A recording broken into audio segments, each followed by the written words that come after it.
Salam kakak-kakak dimanapun Anda berada pada saat ini. Jumpa lagi dalam program persiapan guru sekolah minggu, program kerjasama YKB GKI TV dengan Bina Warga.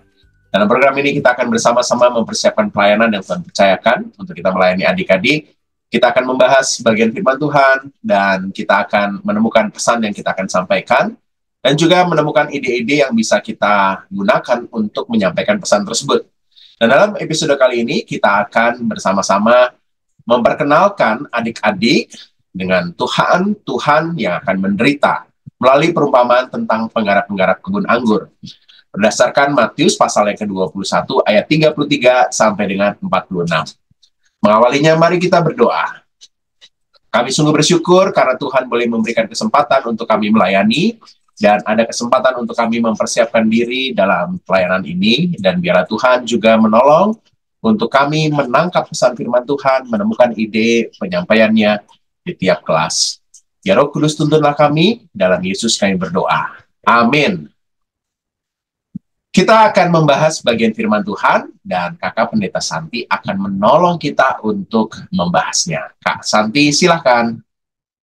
Terima kasih Kak Pendeta Hendra. Mari kakak-kakak, saya mengajak kita membuka Alkitab dari Injil Matius pasal 21 ayat 33 sampai 46. Injil Matius pasal 21 ayat 33 sampai 46. Diberi judul perumpamaan tentang penggarap-penggarap kebun anggur. Dengarkanlah suatu perumpamaan yang lain. Ada seorang tuan tanah yang membuka kebun anggur dan membuat pagar sekelilingnya. Ia menggali lubang tempat memeras anggur dan mendirikan menara jaga di dalam kebun itu. Kemudian, ia menyewakan kebun itu kepada petani-petani lalu berangkat ke negeri lain. Ketika hampir tiba musim petik, ia mengutus hamba-hambanya kepada petani-petani itu untuk menerima hasil yang menjadi bagiannya. Namun, petani-petani itu menangkap hamba-hambanya itu. Mereka memukul yang seorang, membunuh yang lain, dan melempari yang lain lagi dengan batu. Kemudian, tuan itu mengutus pula hamba-hamba yang lain, lebih banyak daripada yang semula, tetapi mereka pun diperlakukan sama seperti kawan-kawan mereka. Akhirnya, ia mengutus anaknya kepada mereka, katanya, "Anakku akan mereka segani." Ketika petani-petani itu melihat anaknya itu, mereka berkata seorang kepada yang lain, "Inilah ahli warisnya, mari kita bunuh dia dan kita miliki warisannya." Mereka menangkapnya dan melemparkannya keluar kebun anggur itu lalu membunuhnya. Apabila tuan kebun anggur itu datang, apakah yang akan dilakukannya terhadap petani-petani itu? Kata mereka kepadanya, "Ia akan membinasakan orang-orang jahat itu dan kebun anggurnya akan disewakannya kepada petani-petani lain yang akan menyerahkan hasilnya kepadanya pada waktunya." Kata Yesus kepada mereka, "Belum pernahkah kamu baca dalam kitab suci? Batu yang dibuang oleh tukang-tukang bangunan telah menjadi batu penjuru. Hal itu terjadi oleh karena Tuhan suatu keajaiban di mata kita. Sebab itu aku berkata kepadamu bahwa kerajaan Allah akan diambil dari kamu dan akan diberikan kepada suatu bangsa yang menghasilkan buah kerajaan itu. Siapa saja yang jatuh ke atas batu ini, ia akan hancur, dan siapa saja yang ditimpa batu ini, ia akan remuk." Ketika imam-imam kepala dan orang-orang Farisi mendengar perumpamaan-perumpamaan Yesus, mereka mengerti bahwa merekalah yang dimaksudkannya. Mereka mencari jalan untuk menangkap dia. Tetapi mereka takut kepada orang banyak karena orang banyak itu menganggap dia nabi. Kakak-kakak yang dikasih Tuhan, kita mempersiapkan bahan ajar dari teks ini yang baru saja kita baca dengan judul perumpamaan tentang penggarap Tuhan akan menderita. Teks yang tadi kita baca tentang penggarap kebun anggur.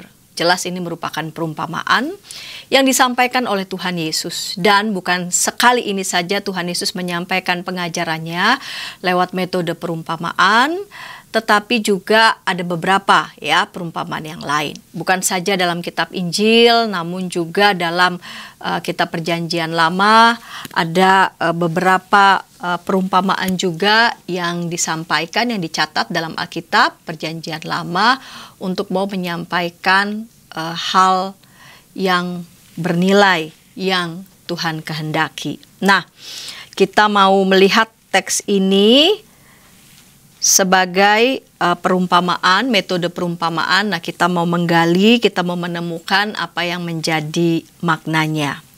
Kita melihat ada 4 tokoh kira-kira ya 4 tokoh dalam perumpamaan yang Tuhan Yesus berikan ini, yaitu ada tuan pemilik kebun anggur, ada hamba-hamba si tuan, ada anak dari si tuan, dan ada para penggarap kebun anggur. Mari kita ingat ya siapa lawan bicara Yesus ya dalam perumpamaan ini, yaitu ada imam-imam kepala dan juga orang-orang Farisi.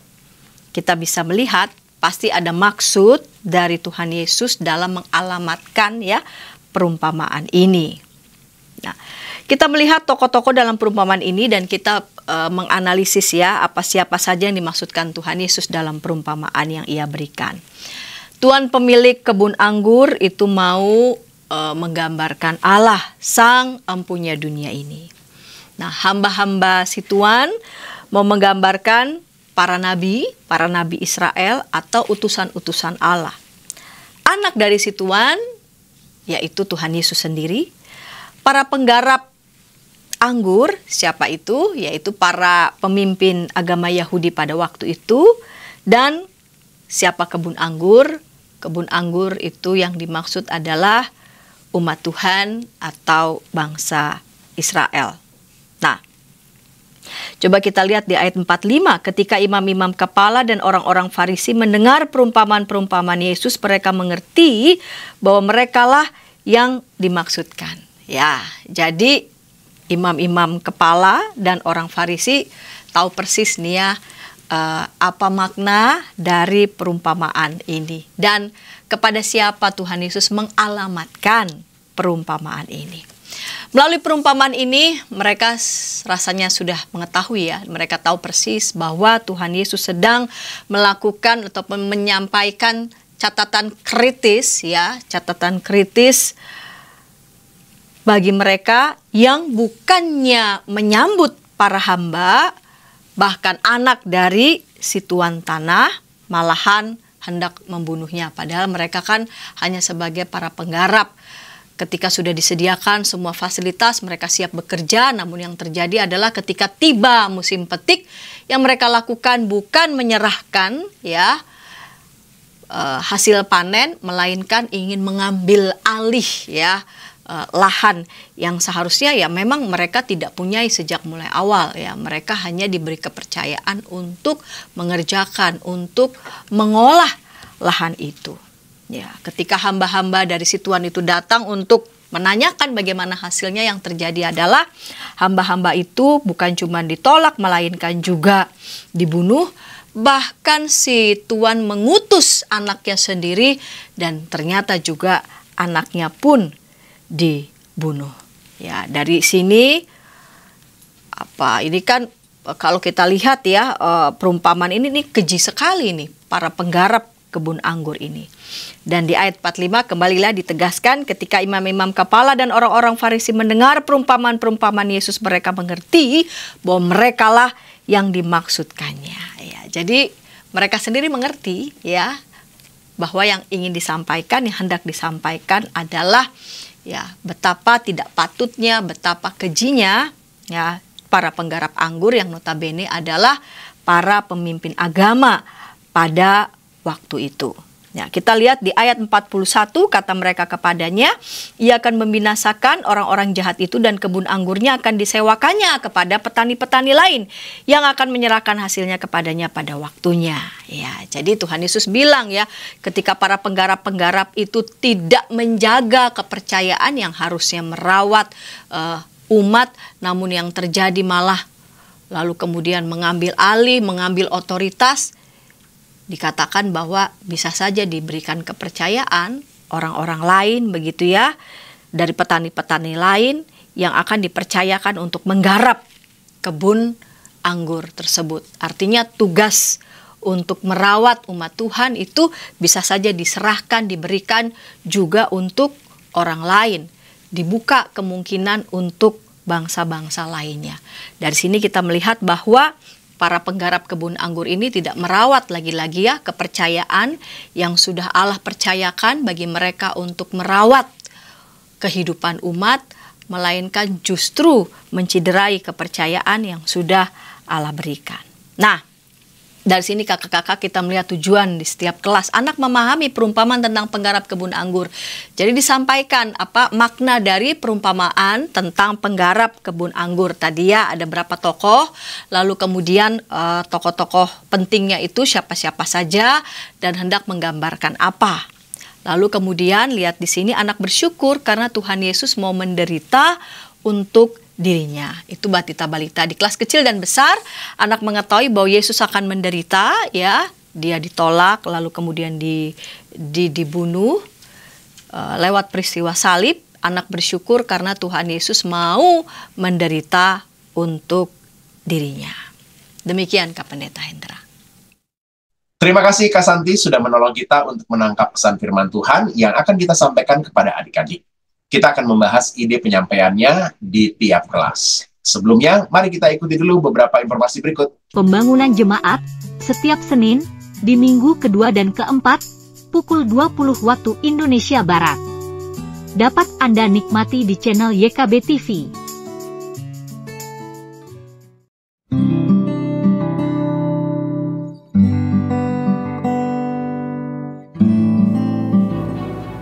Hi folks, this is Daily Spirit for Youth, a daily devotional that helps you grow closer to God and apply His Word to your life. Daily Spirit for Youth dapat Anda saksikan hari Senin sampai Sabtu, pukul 4.30 waktu Indonesia Barat, di channel YKB TV.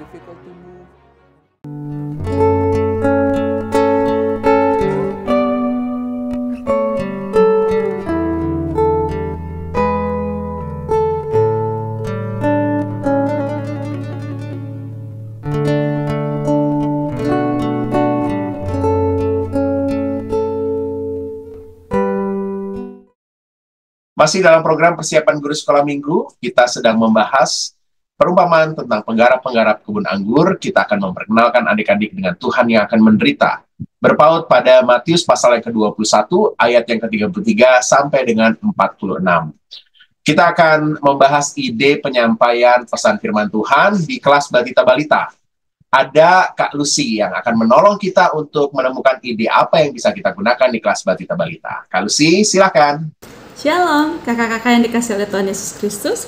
Saat ini saya akan membawakan persiapan guru sekolah minggu untuk kelas Batita dan Balita dengan tema Tuhan akan menderita yang berdasarkan kisah perumpamaan tentang penggarap. Dan kisah ini diambil dari Injil Matius 21 ayat 33 hingga 46. Adapun tujuan pembelajaran dari tema ini ialah yang pertama, ASM mengetahui perumpamaan tentang penggarap kebun anggur. Dan yang kedua, ASM mampu menceritakan ulang kisah perumpamaan penggarap kebun anggur ini. Kakak-kakak yang dikasih oleh Tuhan Yesus Kristus, sebagai pembuka, saya mengusulkan kakak-kakak untuk mengajak adik-adik bermain menebak nama-nama buah. Gitu ya. Untuk games ini ada beberapa cara. Misalkan yang pertama, kakak-kakak menampilkan sebagian kecil dari gambar satu jenis buah, lalu memberikan clue. Kalau misalnya adik-adik tidak bisa, kakak-kakak bisa memberikan gambar yang lebih besar ditambah dengan clue yang baru. Contohnya, misalkan ketika kakak-kakak menampilkan sebagian kecil gambar nanas, kakak-kakak bisa menambahkan clue, aku adalah buah yang berwarna kuning dan rasanya asam. Nanti kalau adik-adik belum bisa menebak, kakak-kakak bisa menambahkan gambar yang lebih besar gitu ya, dengan tambahan clue-nya, misalkan kulit kulit itu bersisik tapi tidak tajam. Kalau adik-adik masih belum bisa menebak, kakak-kakak bisa menampilkan gambarnya secara utuh sehingga adik-adik bisa lebih mudah untuk menebak jenis buahnya gitu, nama buahnya ya. Itu yang pertama. Lalu yang kedua, kakak-kakak bisa membawa beberapa jenis buah yang mudah dan juga aman untuk dibawa. Tidak mungkin kakak-kakak membawa durian karena durinya bisa saja melukai adik-adik gitu ya. Nah, sehingga nanti adik-adik bukan hanya melihat, tetapi juga kakak-kakak bisa mengajak adik-adik untuk memegang sehingga mereka bisa meraba dan merasakan dengan sentuhannya gitu ya. Lalu yang ketiga, kakak-kakak juga bisa mempersiapkan beberapa potongan jenis-jenis buah gitu dari rumah, lalu mengajak adik-adik untuk merasakan, untuk mencicipinya, lalu ajak mereka juga sebelum mencicipi gitu ya, tutup mata sehingga mereka bisa menebak sebelum melihat buah yang mereka makan gitu ya.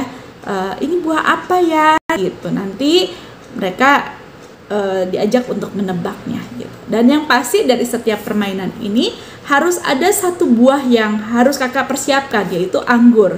Karena buah anggur inilah yang akan menjadi jembatan untuk masuk ke dalam kisah Alkitab pada hari ini gitu ya.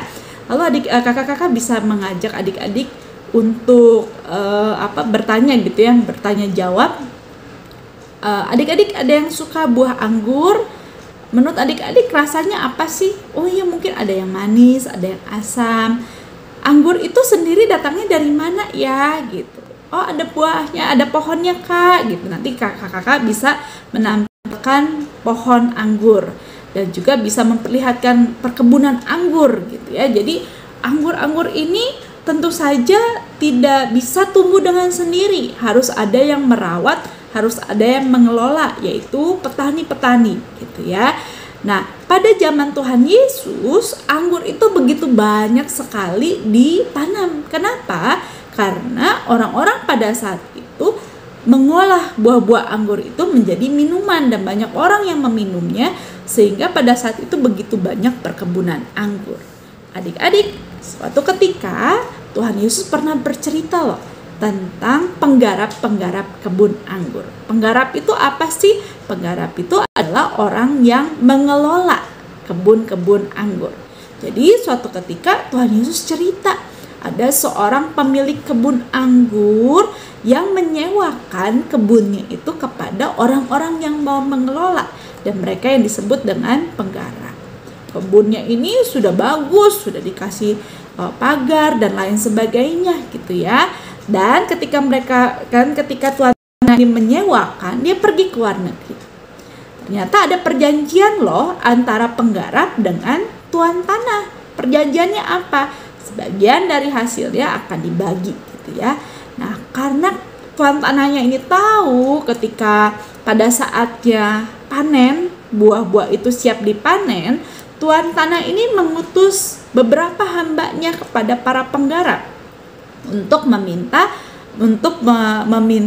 sebagian dari hasil panen sesuai dengan perjanjiannya gitu ya, untuk mengambil hasil panennya itu.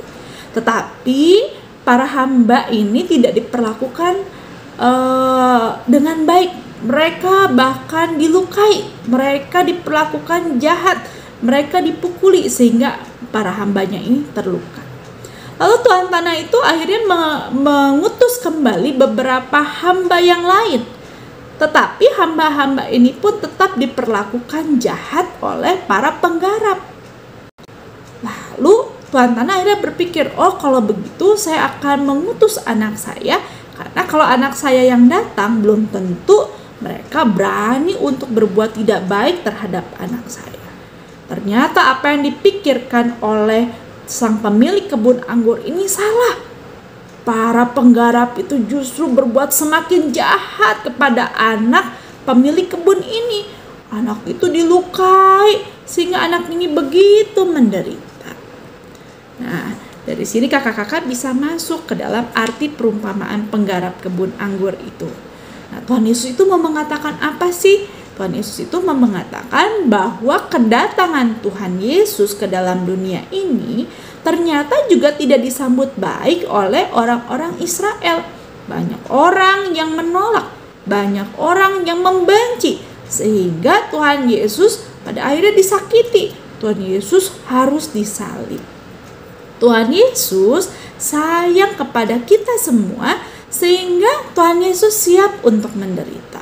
Meskipun dia harus menderita, bahkan mati di kayu salib, tapi Tuhan Yesus tetap mau datang karena Tuhan Yesus mengasihi kita. Nah, sebagai penutupnya, kakak-kakak bisa mengajak adik-adik untuk bernyanyi Yesus disalibkan karena cintanya. Yesus disalibkan karena cintanya gitu ya.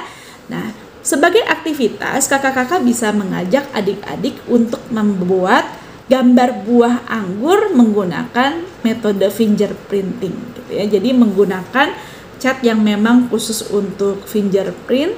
Nanti kakak-kakak bisa membuat modelnya dan contohnya sehingga adik-adik bisa menirunya. Dan untuk ayatnya kakak-kakak bisa mengambil dari 1 Yohanes 3 ayat 16. Ia telah menyerahkan nyawanya untuk kita. Demikianlah kakak-kakak persiapan guru sekolah minggu kita pada hari ini. Selamat mempersiapkan diri, Tuhan Yesus memberkati. Terima kasih Kak Lucy sudah menolong kita untuk menangkap apa yang bisa kita gunakan untuk di kelas balita-balita. Kita akan melanjut ke kelas kecil, kelas 1 sampai dengan 3 SD. Tapi sebelumnya, mari kita ikuti dulu beberapa informasi berikut. Dari gungkungan malam gelap, nyanyikanlah nyanyian baru setiap hari Rabu pukul 12 waktu Indonesia Barat. Dapat Anda nikmati di channel Lagu Rohani YKB TV. Kita jumpa dalam acara Pembangunan Jemaat. Pembangunan Jemaat setiap Senin di minggu kedua dan keempat pukul 20 waktu Indonesia Barat. Dapat Anda nikmati di channel YKB TV.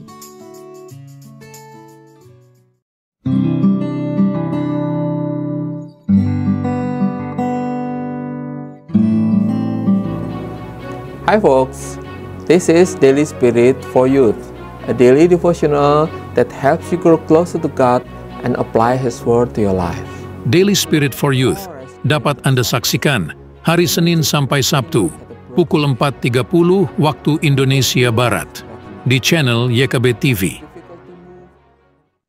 Masih dalam program persiapan guru sekolah minggu, program kerjasama YKB GKI TV dengan Bina Warga. Kita sedang membahas perumpamaan tentang penggarap kebun anggur. Dan kita mau memperkenalkan Tuhan yang akan menderita kepada adik. Nah, kita akan membahas firman Tuhan dari Matius pasal ke-21 ayat 33 sampai dengan 46, dan kita akan menemukan ide apa yang bisa kita gunakan di kelas kecil, kelas 1 sampai dengan 3 SD. Ada Kak Tulas. Kak Tulas akan menolong kita menangkap kira-kira ide apa ya yang bisa kita gunakan. Yuk, silakan Kak Tulas. Halo kakak-kakak. Dalam persiapan PGSE metode kelas kecil kali ini, kita akan bersama-sama mempersiapkan cerita kita untuk adik-adik di minggu ke-11. Nah, cerita minggu ini temanya adalah perumpamaan tentang menggarap. Tuhan akan menderita. Jadi, melalui tema ini setidaknya ada 2 tujuan yang bersama-sama hendak kita capai. Tujuan yang pertama adalah anak mengetahui bahwa Yesus akan menderita. Seperti yang tadi telah dijelaskan di dalam sesi penjelasan Alkitab, maka melalui perumpamaan ini kita tahu bahwa perumpamaan ini adalah kondisi di mana Tuhan Yesus nantinya akan menderita dan juga bahkan mati di kayu salib untuk kita semua. Dan inilah juga yang setidaknya menjadi harapan ataupun tujuan ketika kita nantinya menyampaikan tentang perumpamaan penggarap kebun anggur. Setelah anak-anak mengetahui nih bahwa Tuhan Yesus nanti akan menderita, maka anak-anak diajak untuk bersyukur. Bersyukur karena Tuhan Yesus mau menderita untuk kita semua. Nah, ini menjadi 2 tujuan yang akan bersama-sama kita capai dalam cerita pada minggu ini. Lalu ada beberapa hal kakak-kakak yang nampaknya perlu kita bersama-sama perhatikan. Yang pertama ialah bahwa ini kan sebuah perumpamaan ya. Maka perumpamaan ini akan sedikit sangat sulit jika kita hanya menyampaikannya secara biasa-biasa saja gitu ya. Maka saya mengusulkan bahwa kita bisa menyampaikan perumpamaan ini seperti sebuah narasi. Jadi jatuhnya ini adalah sebuah cerita dalam cerita yang nantinya akan kita sampaikan dalam cerita kita kepada adik-adik ataupun juga anak-anak sekolah minggu. Jadi kita bisa menyampaikan ini seperti sebuah narasi, ya, narasi tentang pengaruh kebun anggur yang jahat. Nah, maka dari itu kalau ini adalah sebuah narasi ataupun cerita, maka hal yang perlu kita perhatikan adalah tokoh-tokoh, ya, tokoh-tokoh dan juga alur daripada cerita yang nantinya akan kita sampaikan. Jadi tokoh-tokoh yang disebutkan dalam perumpamaan ini, yaitu pemilik kebun anggur, pengarap kebun, utusan tuan dan anak dari sang tuan, ini menjadi tokoh-tokoh yang perlu kita perhatikan dengan baik dengan seksama. Apa yang mereka lakukan, apa tugas dan perannya, sehingga ketika kita nanti menyampaikan perumpamaan ini sebagai sebuah cerita ataupun narasi, anak-anak diharapkan untuk dapat lebih mengerti ataupun lebih dapat mudah memahami tentang perumpamaan ini, ya. Setelah kita selesai nanti mungkin menyampaikan cerita ataupun perumpamaan ini, gitu ya, maka kita bisa menyampaikan apa yang menjadi kesimpulan dan juga makna daripada perumpamaan ini. Ya, ini bahwa kesimpulannya ini adalah sebuah cerita yang disampaikan oleh Tuhan Yesus tentang kondisi dirinya di masa yang mendatang ketika ia akan menderita dan disalib bagi kita semua. Dan maknanya adalah kita tadi, ya, tujuan yang kedua, bahwa melalui cerita ini kita diajak untuk makin bersyukur karena Tuhan begitu mencintai dan mengasihi kita. Sehingga di dalam cinta dan kasih Tuhan itu, Tuhan mau untuk menderita bagi kita semua. Nah, ini nanti dari beberapa penekanan-penekanan ini tentu diharapkan kita bisa mencapai tadi, ya, tujuan yang telah kita bahas bersama-sama. Nah, ada beberapa saran penyampaian kakak-kakak, yaitu kakak-kakak bisa mengawali cerita ini dengan mungkin menanyakan profesi apa sih yang pengen dilakukan oleh anak-anak jika nantinya sudah dewasa, ya, cita-citanya apa sih gitu, ada jadi astronot mungkin apa segala macam gitu, nanti mereka menyebutkan. Nah, nanti kakak-kakak bisa mengatakan bahwa di dunia ini ada berbagai macam pekerjaan dan juga profesi. Nah, setelah mereka tahu nih, oh di dunia ini itu banyak pekerjaan dan profesi, ya.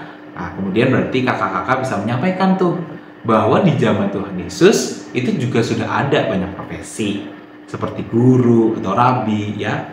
Atau kalau kita mau melihat pada konteks dari keluarga Tuhan Yesus, gitu ya, keluarga Yesus yaitu Yusuf yang adalah seorang tukang kayu, ya, tukang kayu. Lalu ada juga pedagang, gitu ya, pedagang, dan banyak jenis profesi lainnya. Nah, kemudian setelah mengatakan bahwa di zaman dulu itu juga ada banyak pekerjaan dan profesi, salah satunya adalah penggarap kebun anggur. Nah, setelah menyebutkan profesi penggarap kebun anggur ini, baru kemudian kakak-kakak bisa menyampaikan cerita ataupun perumpamaan tentang penggarap kebun anggur yang jahat. Sesuai dengan tadi, ya, yang kita bersama-sama perlu perhatikan di dalam penekanan ceritanya. Kemudian kakak-kakak setelah kita menyampaikan narasi daripada apa yang sudah kita ceritakan, gitu ya, ini ada beberapa metode yang mungkin bisa kita gunakan nih untuk kita bersama-sama menyampaikan cerita untuk minggu ini. Metode yang pertama adalah tentu menggunakan narasi ataupun ceramah yang ditunjang dengan slide yang menarik. Bukan hanya slide mungkin, ya, mungkin juga bisa menggunakan seperti orang-orangan yang dibuat dari stick, gitu ya, gambar lalu ditempel di stick dan jadi wayang-wayangan, gitu ya, atau juga menggunakan slide. Yang tentu hal ini disesuaikan dengan kreativitas dari kita masing-masing. Jadi bisa menggunakan metode narasi ataupun ceramah. Lalu yang kedua, itu kita juga bisa menggunakan role play. Tetapi karena mungkin ada beberapa adegan-adegan atau part-part yang cukup sadis, gitu kakak-kakak, ya, di dalam perumpamaan ini, maka saya menyarankan bagi kita kalau yang ingin menggunakan role play, tentu silakan yang memainkan role play-nya adalah kakak-kakak, gitu ya. Mungkin role play-nya bukan yang pakai dialog, tapi mungkin lebih kepada narasi, gitu ya. Ada narator, ada kakak jadi narator, lalu kemudian nanti ada kakak-kakak yang menjadi pantomim, gitu, memperagakan gerakannya, gitu. Mungkin ketika disebutkan penggarap kebun anggur, maka pura-pura, ya, macul, gitu, atau berkebun dan seterusnya. Jadi mungkin bisa diperankan, tetapi mengingat bahwa ada beberapa adegan sadis, kan kita tidak mungkin mendorong anak-anak kita untuk melakukan hal-hal yang demikian, gitu ya, setidaknya. Maka kalau ketika ini nanti yang memerankan adalah kakak-kakak, harapannya bisa sedikit bisa sedikit diperhalus ataupun juga, ya, setidaknya kita tidak mengajarkan anak-anak untuk melakukan kekerasan, gitu ya. Itu. Tapi catatannya adalah bahwa jika memang ini dimungkinkan ya kakak-kakak, jika memang mungkin jumlah pengajar ataupun guru-guru sekolah minggunya di kelas kecil itu banyak, baru mungkin hal ini bisa kita lakukan gitu ya. Ya mungkin minimal butuh 4-5 orang. Tapi jika tidak ya mungkin bisa menggunakan metode yang pertama, yaitu menggunakan narasi ataupun ceramah yang ditunjukkan dengan slide yang menarik. Lalu yang kemudian ialah aktivitas. Ada beberapa hal yang mungkin bisa kita lakukan. Tentu yang pertama ialah kita bisa mengikuti saran aktivitas yang tersedia di buku suluh anak gitu ya, yang menuliskan rasa syukur di atas sebuah form yang bergambar kebun anggur. Karena ini menjadi aktivitas yang cukup baik untuk anak-anak kelas kecil supaya mereka lebih kita bisa tahu nih apakah tujuan kita yang kedua tadi tentang anak-anak yang mau bersyukur itu sampai nggak ya kepada anak-anak. Ini menjadi barometer kita juga sebagai pengajar, apakah nanti kita bisa mengetahui anak-anak itu sudah sesuai belum dengan tujuan pengajaran pada minggu ini. Lalu yang kemudian ialah kita juga bisa aktivitasnya itu menghafalkan ayat emas kakak-kakak. Yaitu kalau minggu ini ayat emasnya adalah Matius 3 ayat 8. Tentunya bukan menghafal biasa-biasa saja gitu dengan ucapan aja, tetapi menghafalkan dengan gerakan. Nah, ini gerakannya mau gimana itu disesuaikan lagi dengan kreativitas ataupun juga ide dari kakak-kakak masing-masing ya. Jadi yang penting adalah ayatnya dari Matius 3 ayat 8, lalu nanti gerakannya silakan kakak-kakak kreasikan sesuai dengan bunyi daripada teks itu. Sehingga ketika anak-anak pun nanti menghafal, anak-anak diharapkan untuk dapat mudah menghafal dan juga lebih menyerap gitu ya, karena bukan hanya secara kognitif, tapi juga mereka melakukan gerakan psikomotorik, sehingga ayat ini bisa menjadi bekal mereka untuk mereka bawa pulang. Nah, mungkin itu beberapa hal yang bisa saya sampaikan terkait dengan persiapan guru sekolah minggu metode kelas kecil pada minggu ini. Saya kembalikan kepada Kak Santi. Kak Tulas, terima kasih sudah menolong kita untuk menemukan ide yang bisa kita gunakan di kelas kecil, kelas 1 sampai dengan 3 SD. Kita akan membahas kelas besar. Tapi sebelumnya, mari kita ikuti dulu beberapa informasi berikut. Dari gungkungan malam gelap. Nyanyikanlah nyanyian baru setiap hari Rabu pukul 12 waktu Indonesia Barat. Dapat Anda nikmati di channel Lagu Rohani YKB TV. Kita jumpa dalam acara pembangunan jemaat. Pembangunan jemaat setiap Senin di minggu kedua dan keempat pukul 20 waktu Indonesia Barat. Dapat Anda nikmati di channel YKB TV.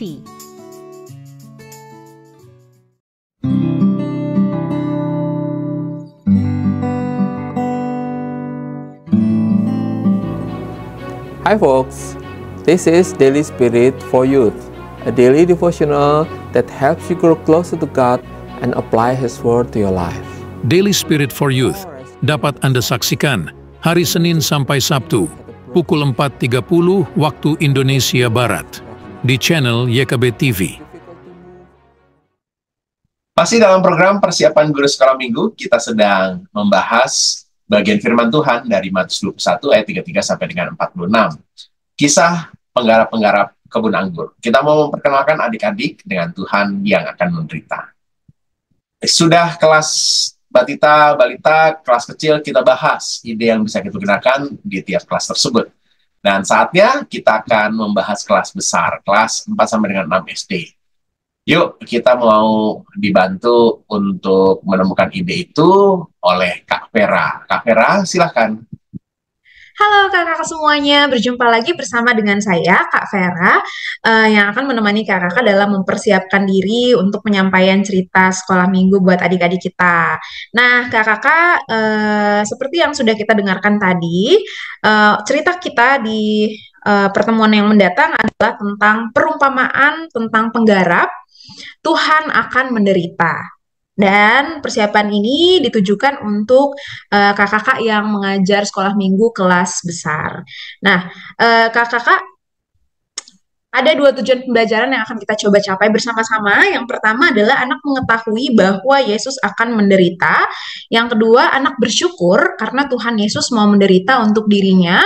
Bacaannya yaitu dari Matius pasal 21 ayat 33 sampai ayat 46. Kakak-kakak, ini mungkin adalah sebuah cerita yang cukup rumit gitu ya untuk disampaikan kepada adik-adik agar mereka bisa memahami, tapi kita akan coba mempersiapkan sama-sama. Kalau kakak-kakak punya cara-cara kreatif lainnya yang bisa dimodifikasi, saya sangat mempersilahkan begitu ya. Kakak-kakak, sebagai awal atau pengantar cerita, sebagai usul saya, kita dapat melakukan ice breaking, tebak gambar atau nama buah. Linknya juga sudah saya tampilkan di sini, kakak-kakak bisa langsung ketik aja, masuk ke linknya, atau mau bikin PPT-nya sendiri juga boleh.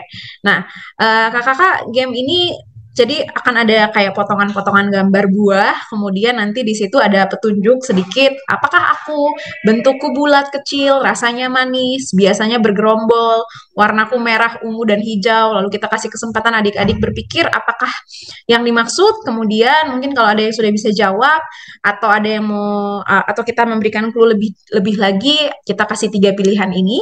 Dan ini mungkin akan membantu mereka. Kalau tidak juga tidak apa-apa. Kemudian nanti kita akan menunjukkan gambar buah secara utuh dari potongan-potongan tadi. Dan buah ini akan lebih dari 1 ya, jadi bukan hanya buah anggur saja, begitu. Kalau misalnya ada kakak-kakak yang mempersiapkan hadiah kecil gitu ya untuk adik-adik, jika mereka bisa menjawab pertanyaan-pertanyaan tersebut, mungkin akan lebih menyenangkan gitu ya. Nah, kakak-kakak ini hanya sebagai pengantar untuk penjelasan tentang buah anggur dan penggarapannya. Setelah kita sudah selesai ice breaking ini, kakak-kakak bisa mengantar dengan adik-adik. Tadi kan kita sudah tebak gambar. Kira-kira dari buah-buahan tadi ada nggak yang jadi favorit adik-adik atau kesukaan adik-adik?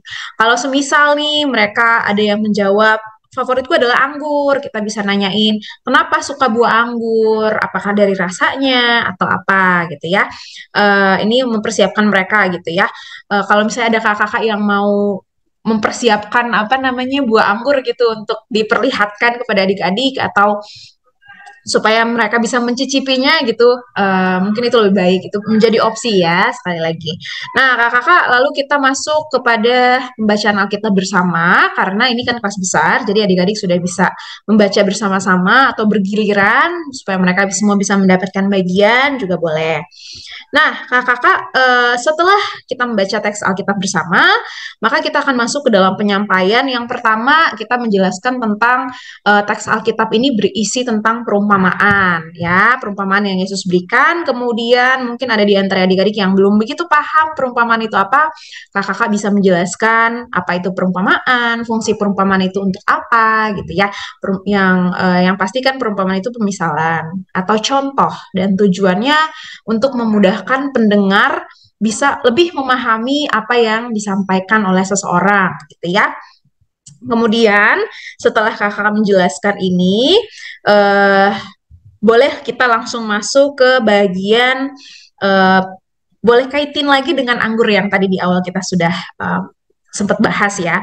Jadi tadi kan kita sudah coba buah anggur, kita sudah lihat bentukannya seperti apa, dan kita pasti tahu ya rasanya seperti apa. Tapi adik-adik tahu nggak kalau ternyata untuk bisa menjadi buah anggur seperti ini ada proses-proses loh yang harus dilalui gitu ya.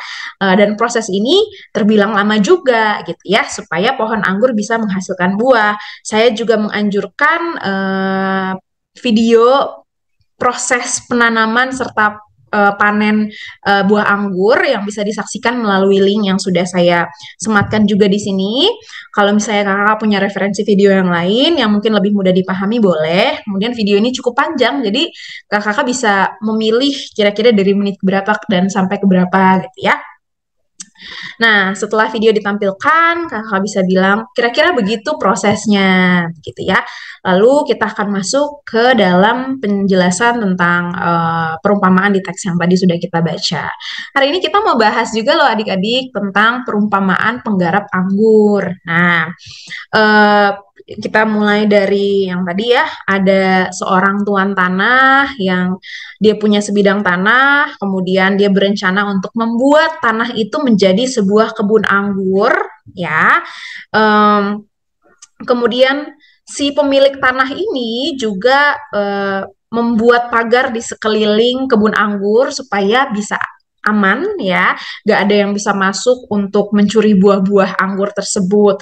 Lalu si tuan kebun ini juga sudah mempersiapkan atau membuat lubang yang berfungsi sebagai tempat memeras anggur. Jadi dia sudah mempersiapkan dengan baik semuanya, bahkan sampai dari proses penanaman, sampai panen, bahkan sampai pengolahannya, gitu ya.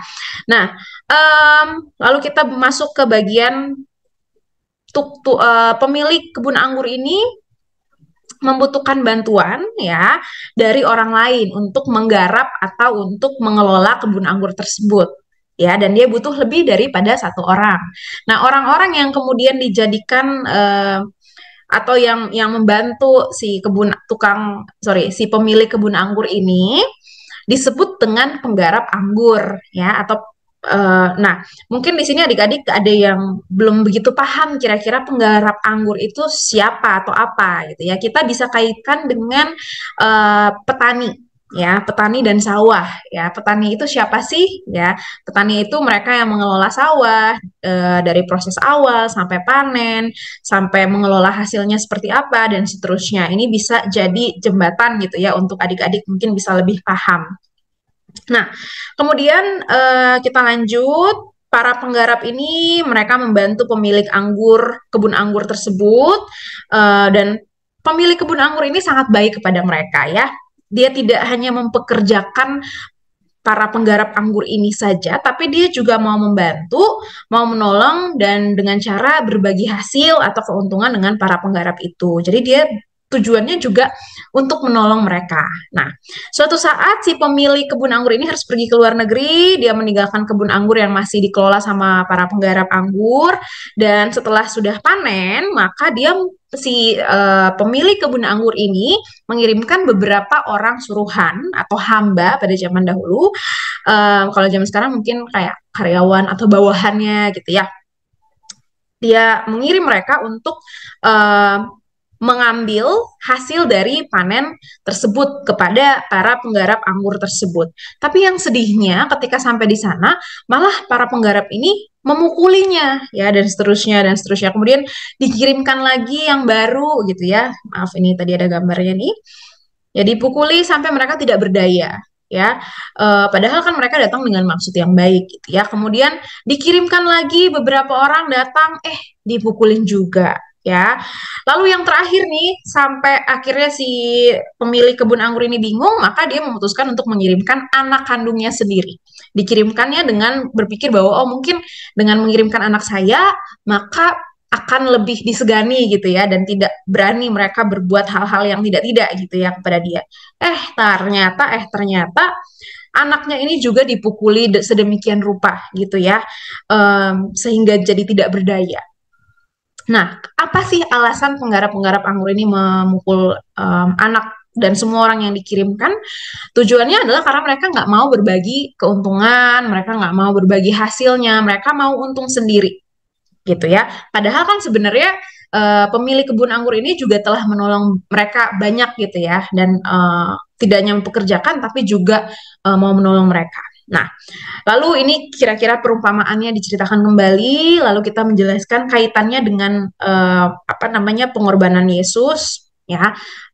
Kita kaitkan bahwa pemilik kebun anggur ini adalah Allah, kemudian anak yang dikirimkan kepada penggarap-penggarap ini adalah Yesus, ya.